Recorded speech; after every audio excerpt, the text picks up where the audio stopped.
Welcome to Sober Sunrise, a podcast bringing you AA speaker meetings with stories of experience, strength, and hope from around the world.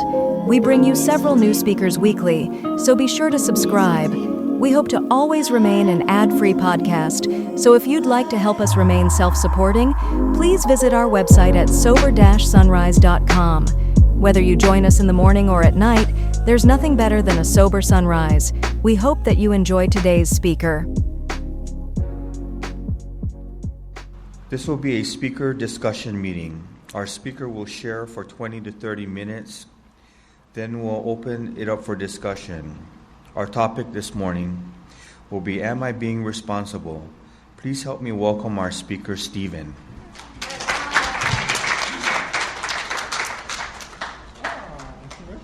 Hey, good morning. My name is Stephen and I am an alcoholic. Thank you for the lay. My home group is Kaneali'i. We meet Monday nights at St. Andrew's Cathedral in downtown Honolulu. So for our out-of-town visitors, please feel free to join us on Monday night. It's a fabulous meeting. A little bit about myself. My sobriety date is March 10th, 1986. I'll do the math. That's 24 plus years of sobriety. I came in at 22, and now I'm 46. And so, I kind of grew up in this, And I'm really the product of a hodgepodge of people in rooms like this because during those 24 years I traveled around a lot, and I just, we inspire each other, and I met a lot of wonderful people, and so I'm kind of this collection of these wonderful people I've met. I'm a local boy. I grew up here in Hawaii.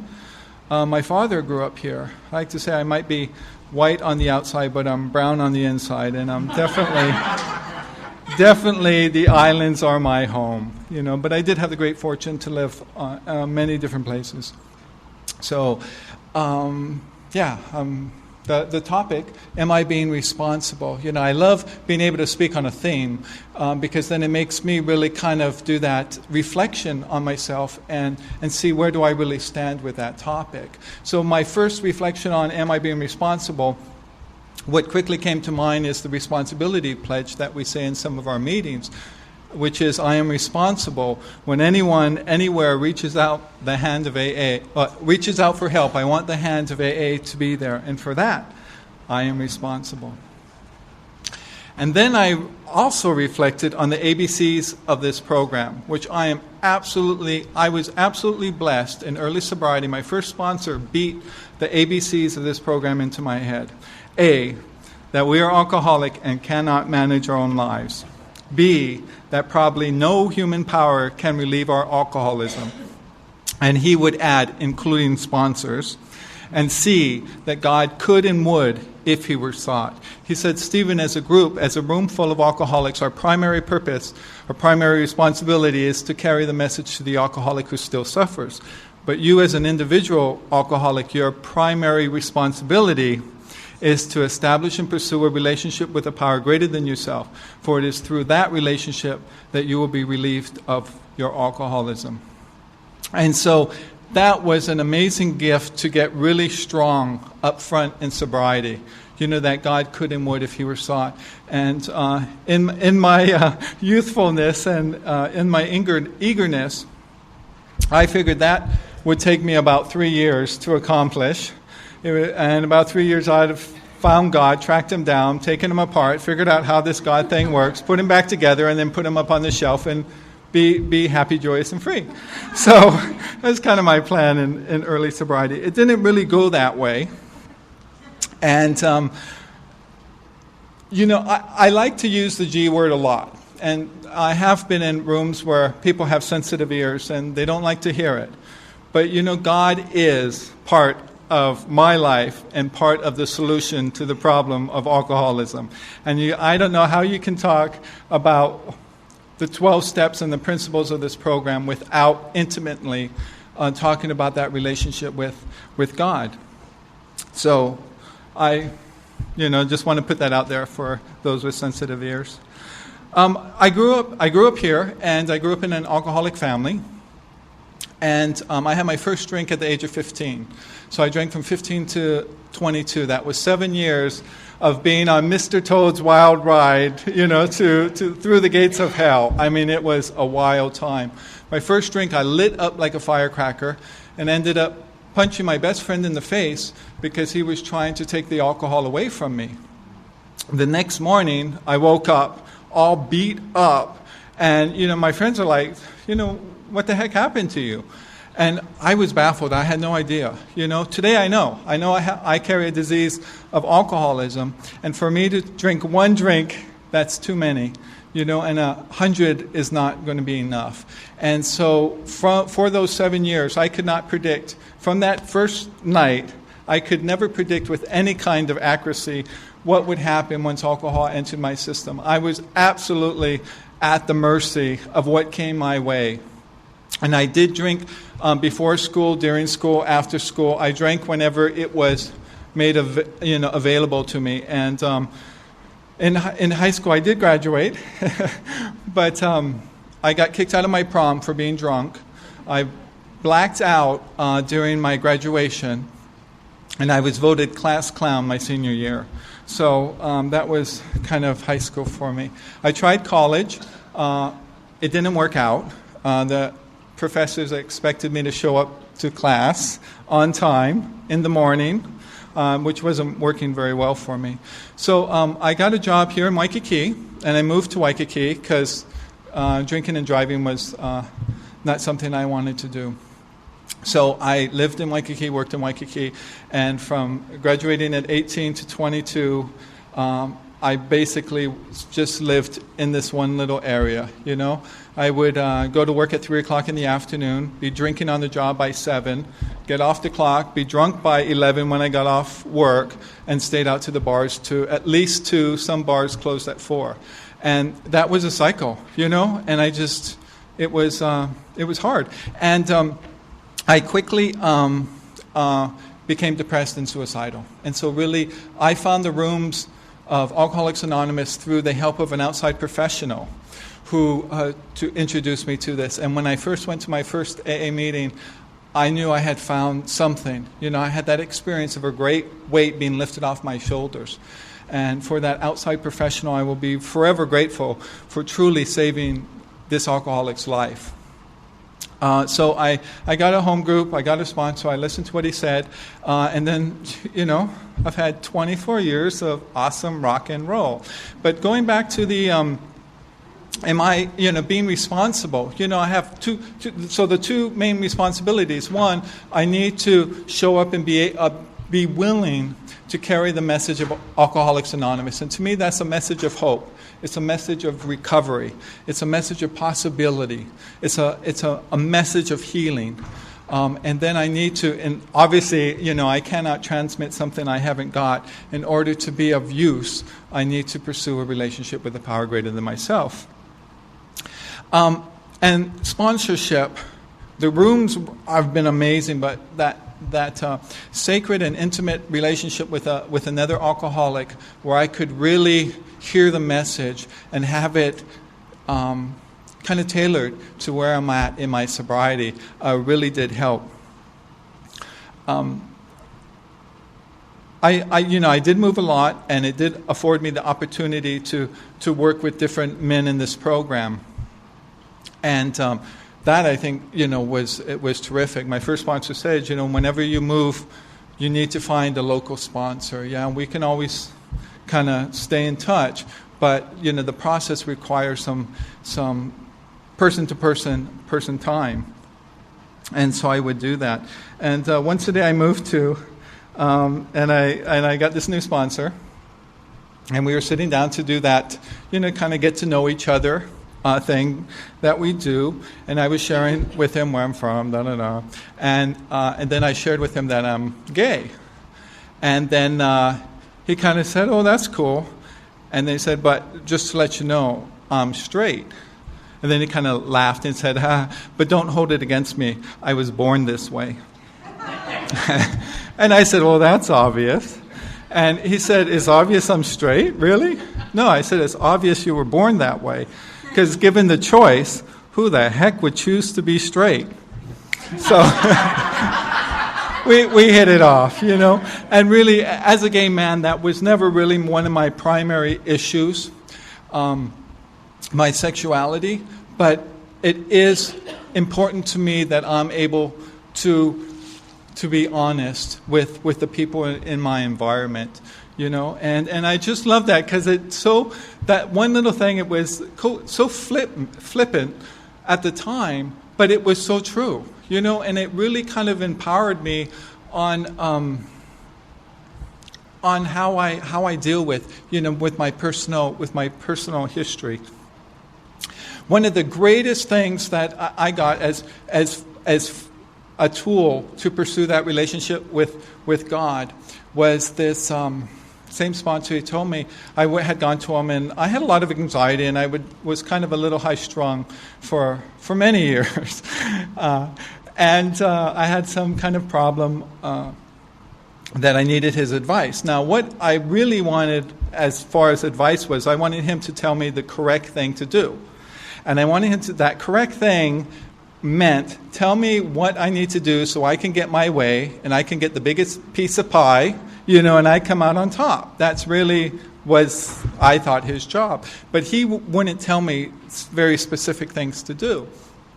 He would tell me things like this, and it's just the most absolutely powerful and amazing thing that really helped me. He said, Stephen, whenever you find yourself in a situation where you don't know what to do, and you have a lot of choices, there's a lot of things you can do. He said, always err on the side of compassion. Pick the most compassionate thing and do that. And I have to say, it saved me in so many scrapes and so many dramas that if I could just pull to the front of my mind, you know, what is the most compassionate thing to do? In fact, if I could even just have that clarity to think the thought compassion, it really would just stop a lot of this internal struggle that I would have. And the other thing, that it took me much longer to grow an appreciation for this saying, but he would say, Stephen, no matter what situation you're in, you can always choose to smile. And today I totally get that.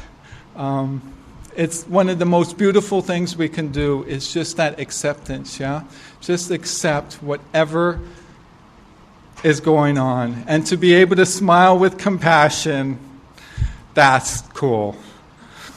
But my sobriety was really kind of move around. You know, I got a boyfriend early in sobriety, amazing guy.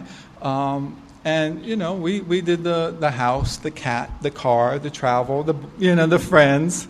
And I was busy. You know, I did finally go back to college, and I graduated with a degree and on the dean's roll, honor roll, and kind of moved on. But what I did is I saw my pursuit of God as one thing that I did over here, through prayer, meditation, and I did do formal meditation classes. I did yoga, I chanted, I drummed, I went to men's retreats, but they were all kind of separate.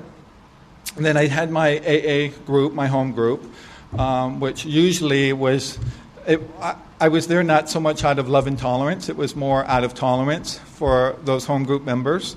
And then I had, sponsor-sponsee relationships. Then I had my boyfriend, and then we had friends. So I had a very compartmentalized life. So, if I needed God's help, well, I went over here to the prayer and meditation compartment. If those grumpy old home group members, which wouldn't do what I thought they needed to be doing, then I went over to the sponsor to complain. And so I really had this dilemma on how do I bring this all together, yeah? How do I live a useful and purposeful life that is under this umbrella of a relationship with a loving higher power? Because I wanted that, and have to say I know some of you people out there had it, because I could see the twinkle in people's eyes. I could see that lightness in people's steps. And in fact, that's one of the things I used that attracted me to my sponsors, is they had this inner magic, this inner something going on, this inner secret on how to live life on life's terms. And, so I would try to get what they had. And one time, so I move, I have this sponsor, and he had that amazing quality of just any situation that came his way he always just was delighted. In fact, one time we were going to to someone's sober anniversary party, and we got a flat tire. And I was had anxiety because, we're going to be late, and who caused the flat tire? Who left a nail on the road? I'm spinning in my head. It's like, who does that? How do nails end up on the road? And what are we going to do? And, all this drama going through my head. Didn't faze him a bit. And I knew that it wasn't an act. It was just, for him, we got a flat tire. And I wanted that. And, after several years of working with him, this one time I went over to him, and I had a fight with the boyfriend, and I had a big drama with the home group because they really weren't doing what I thought they needed to be doing. So I went to go tell my sad story to my sponsor, and I think he heard the home group drama, because I was just on the verge of having to go find a whole new home group, for because of that, and then this fight with the boyfriend. And so I think he heard the home group one, and then I was in the middle of my boyfriend drama when he stopped me. And he said, "Oh, Stephen," he said, stop. He goes, this is too much. This is too sad. I just can't take any more of this. He goes, "I can really feel your pain, and I can feel that, you need some peace in your life. You need some serenity." I'm all like, yeah, and I need other people to do exactly as I want them to, but he's all, most people don't, he goes, "Stephen, most people don't figure this out until after 10 years of being in this program, when their head pops out of their backside. But I'm going to tell you this now." Oh, I think I was at 8 years sober. I'm like, ooh, I get this 2 years early. He goes, "Yeah, I'm going to tell you a little secret." Actually, it's a little AA secret. And right away, I'm like part intrigued and then part resentful. I'm thinking, well, why didn't anyone tell me? If there's a secret, why didn't someone tell me this before? So I'm like, really, he's got my attention.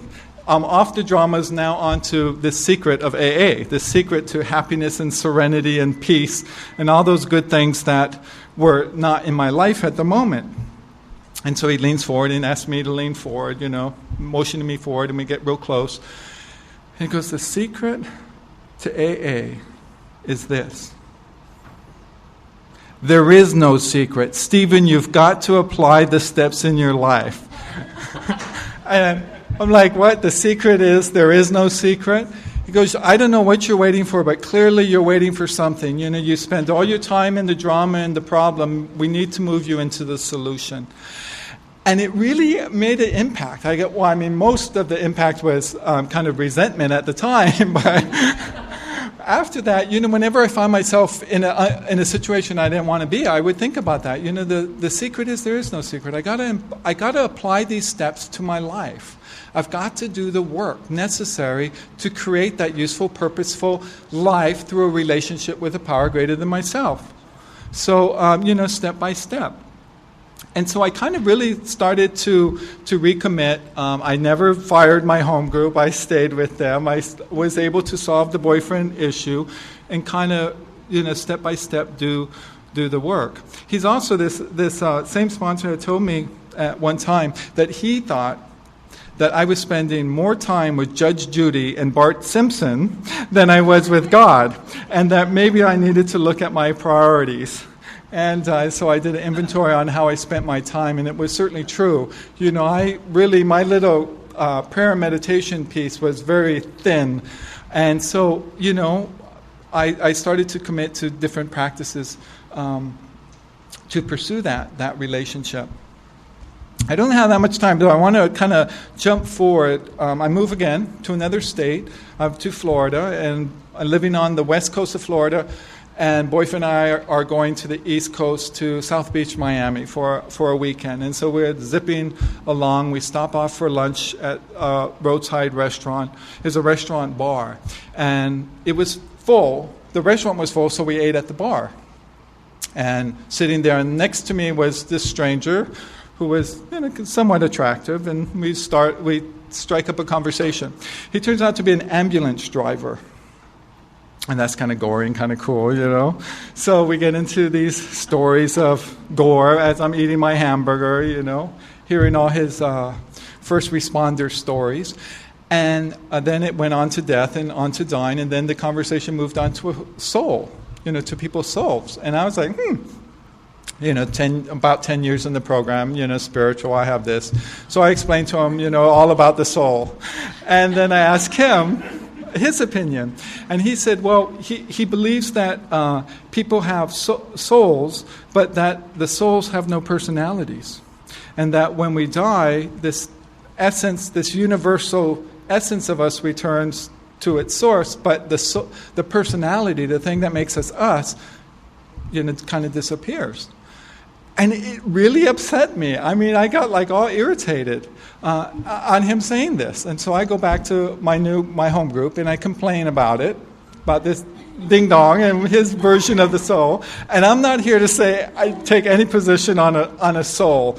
It's not the point of my story. But I'm complaining, and someone says, it is a spiritual axiom that when something outside us bothers us, there's something going on the inside, and maybe you want to take a look at this on why would your personality remaining behind be such an issue to you.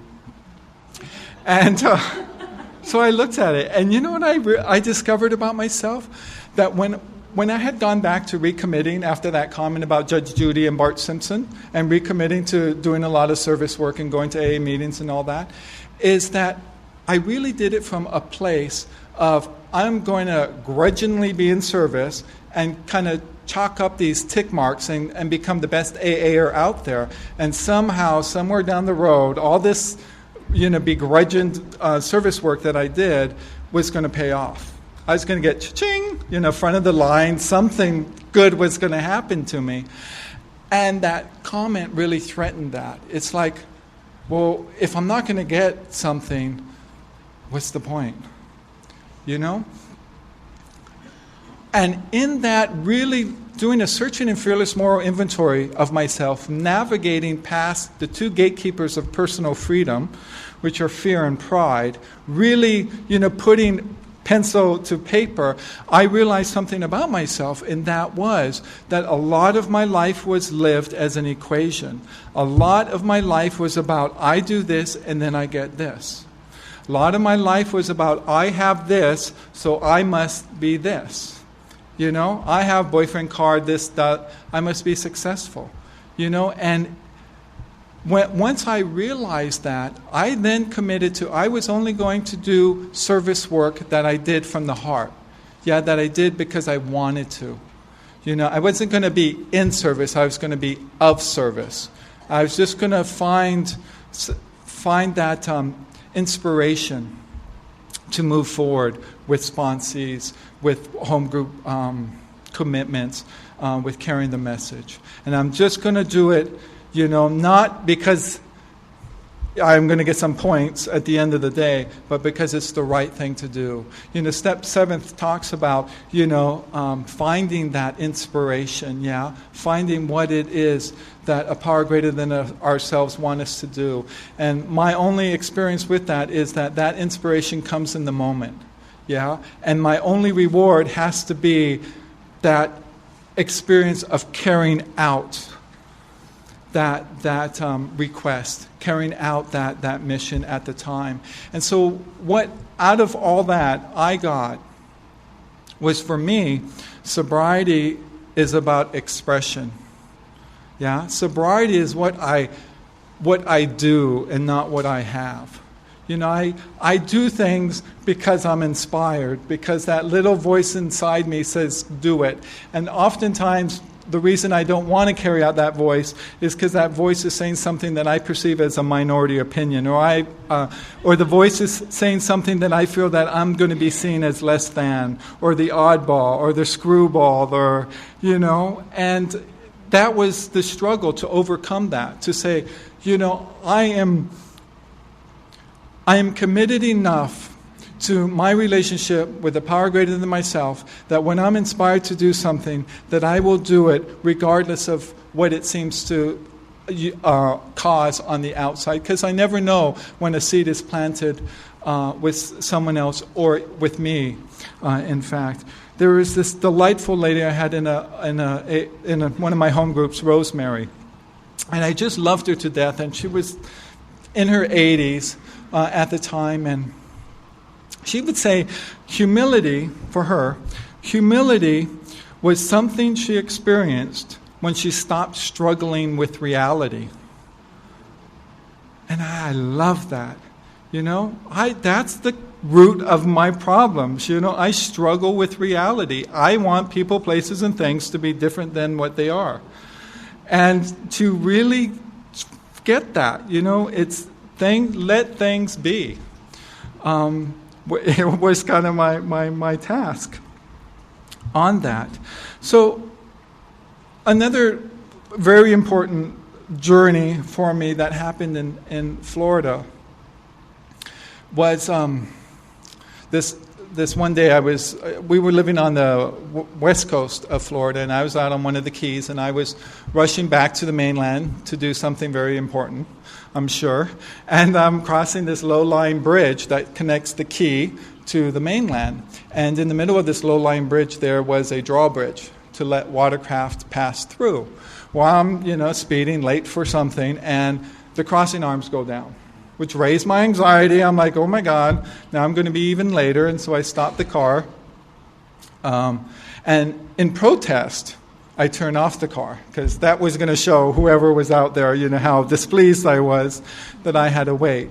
So I'm sitting there, I'm looking at this beautiful sailboat slowly make its way through the opening in the drawbridge. I'm just in a normal, kind of irritated space. Let's get this over with. Let's move on. I was not in the lotus position. I was not, smelling incense.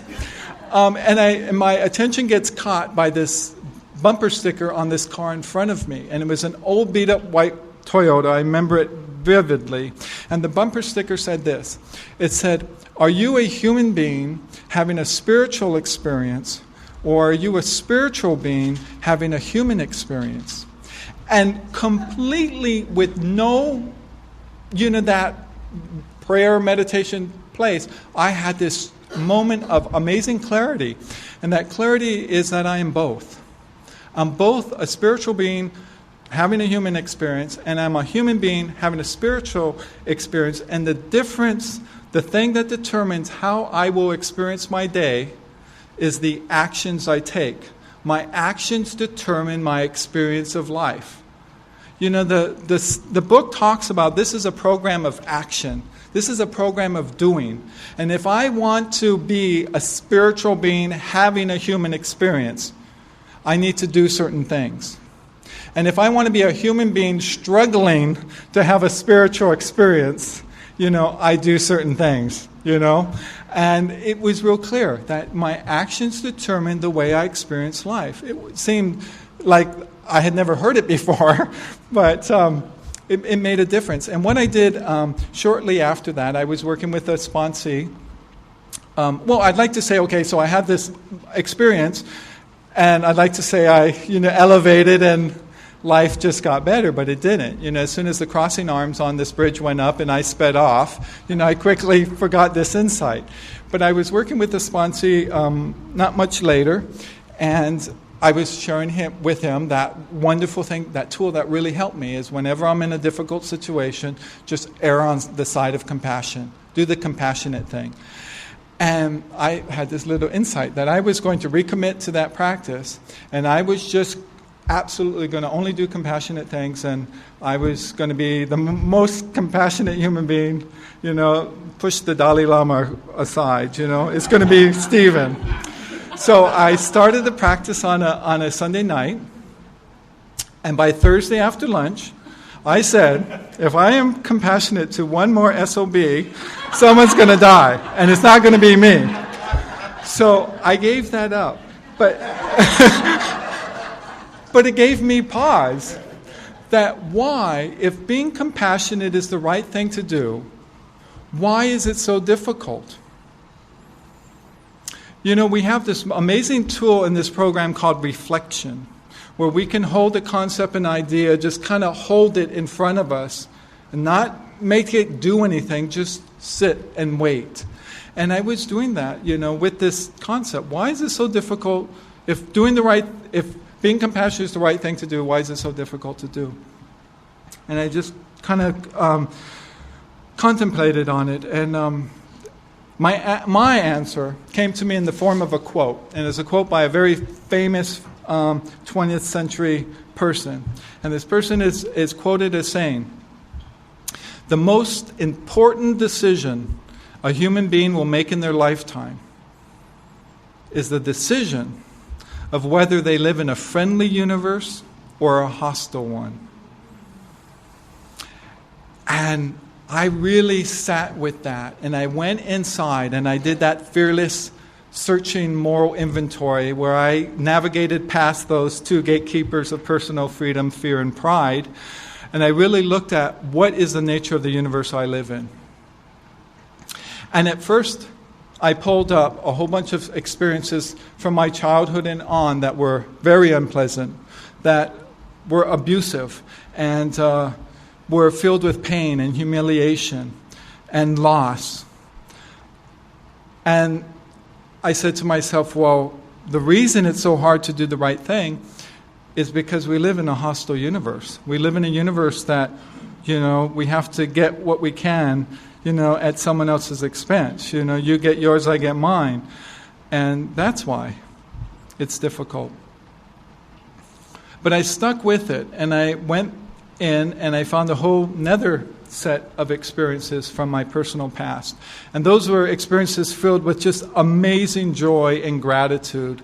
Amazing people and places and things that I've had come into my life. Those things that are absolute proof that there is a loving power greater than myself that I have the great fortune of pursuing a relationship with. And so I said, well, no, the universe must be a friendly place. I think what makes that quote so powerful and personal to me is it talks about making a decision. Step 3 talks about making a decision. You know, it doesn't say based on your life experience, conclude logically that it is in your best interest to turn your will and your life over to the care of a loving God. It says make a decision, you know. And I decided that since I was pursuing a relationship with a loving higher power, that this loving higher power has created a friendly world. In fact, I will go past that, and I'll say today that I live in a universe that adores me, that blesses me, that chases after me, you know, that conspires for my benefit. And I can accept people, places, and things for exactly the way they are. I don't have to struggle because everything is as it should be. That this loving higher power did not make any mistakes. That this loving higher power is in complete, absolute, loving control of my life and everything that comes in. And my responsibility is not, you know, to fend off the bad stuff. My job is to make myself available for the blessings and for the usefulness that Creator finds for me at any given moment of time. And it was a beautiful thing, and I think it's so much affected my path, you know.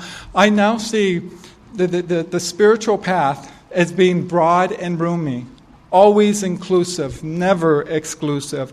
That everyone is in the right place at the right time right now. And no one has anything they need to apologize for to me ever. You know, the great divide I've felt within myself and found in the rooms is the divide between those with continuous sobriety and those with intermittent sobriety. And for many years, I thought the winners were just the ones who had long-term continuous sobriety. And I kind of poo-pooed those who, found the need to come in and out of these rooms. And my best friend from high school, my very, very dear friend, was alcoholic. And as I traveled my path, I had the pleasure and the pain of experiencing him traveling his path, and it led to divorce and loss of his kids and his jobs and his house and his car and everything. And he just could not get.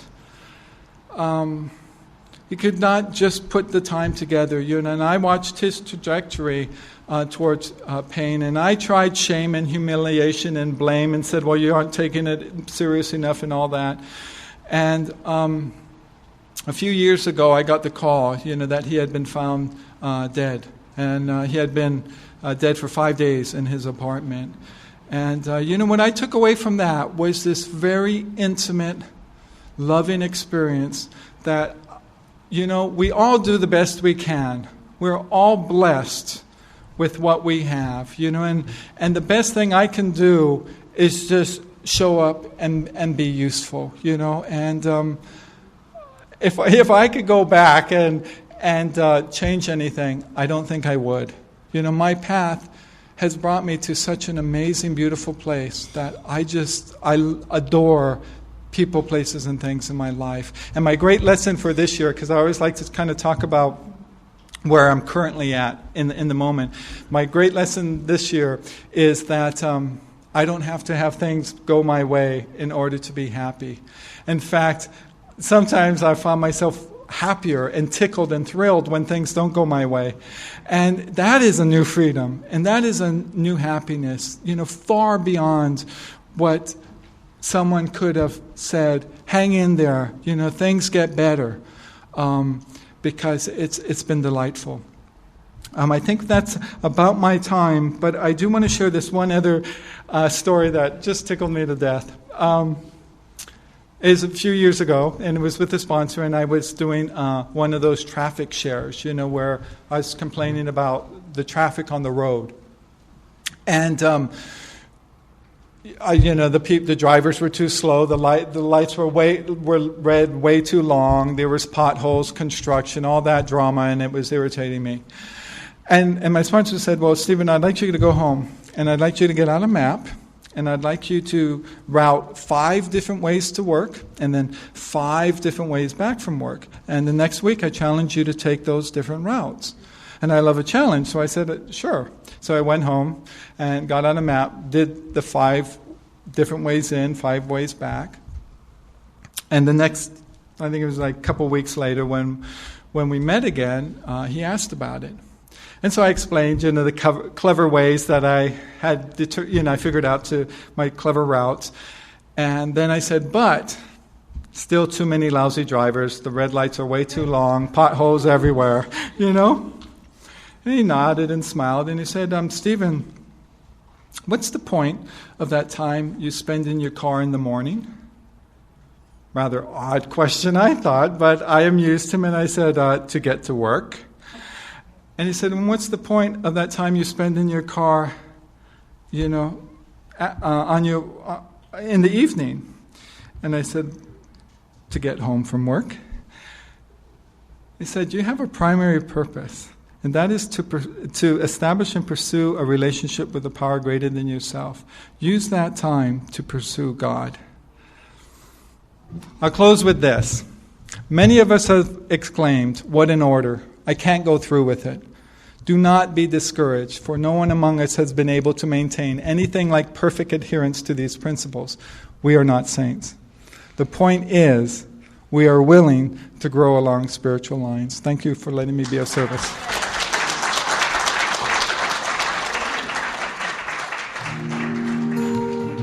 Thank you for listening to Sober Sunrise. If you enjoyed today's episode, please give it a thumbs up as it will help share the message. Until next time, have a great day.